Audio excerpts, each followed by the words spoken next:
ఇప్పటి జనరేషన్ని జెన్జీ అంటారంట. ఈ జెన్జీ ఏమో కానీ ఇది ఒక జెండు జనరేషన్, అంటే ఇందులో పనికిరాని వాళ్ళే ఎక్కువ ఉన్నారు. ఇది ఎందుకు చెప్తున్నా అంటే, నిన్న సయారా అని ఏదో movie, love story movie release అయిందంట.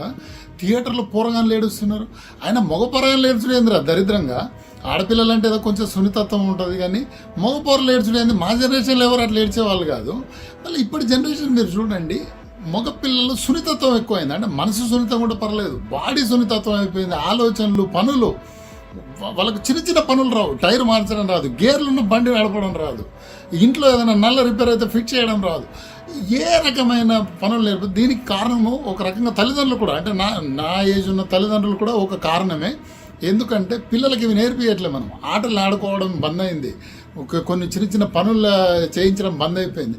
బంద్ అయ్యేసరికి సున్నితంగా తయారు. వీళ్ళు కేవలం అంటే చదువులో మంచిగానే ఉంటారు, ఓన్లీ డెస్క్ జాబ్కు పనికి వస్తారు. అంటే కంప్యూటర్ ముందు కూర్చొని పని చేస్తారు తప్ప బయట నాలెడ్జ్ ఉండదు, బయట బతికే జ్ఞానం ఉండదు, ఒక ధైర్యం ఉండదు. సరే ఏదో ఈ దేశభక్తి సినిమానో, సెంటిమెంట్ సినిమానో, లేకపోతే కాశ్మీరీ ఫైల్స్ లాంటి సినిమా చూస్తే కళ్ళలో నీళ్లు తిరుగుతుంటే అర్థం ఉండదు. ఇంకా దిక్కుమాల లవ్ స్టోరీ చూసి ఏడ్చుడేంది, మగ పొరగాళ్ళు ఏడుస్తున్నారు అంటే ఎట్లా తయారైందో చూడండి. ఒక చిన్న స్టోరీ చెప్పి ముగిస్తాను నేను. మహాభారతంలో యుద్ధంలో కర్ణుడు అర్జునుడు ఎదురెదురు ఉన్నప్పుడు కర్ణుడిని అడిగారనమాట, అంటే నువ్వు ఏమైనా హెజిటేట్ అవుతున్నావా, భయం ఉందా, నీకు ఏమైనా భయపడుతున్నావు అంటే డెఫినెట్గా భయం ఉంటుంది. ఎందుకంటే ఎదుర్కొన్నది నా తమ్ముల్లో స్వయంగా శ్రీకృష్ణ పరమాత్మ వాళ్ళకి సపోర్ట్ చేస్తున్నాడు. సో డెఫినెట్గా భయం ఉంటుంది. అందుకని వెనకడిగేస్తామా?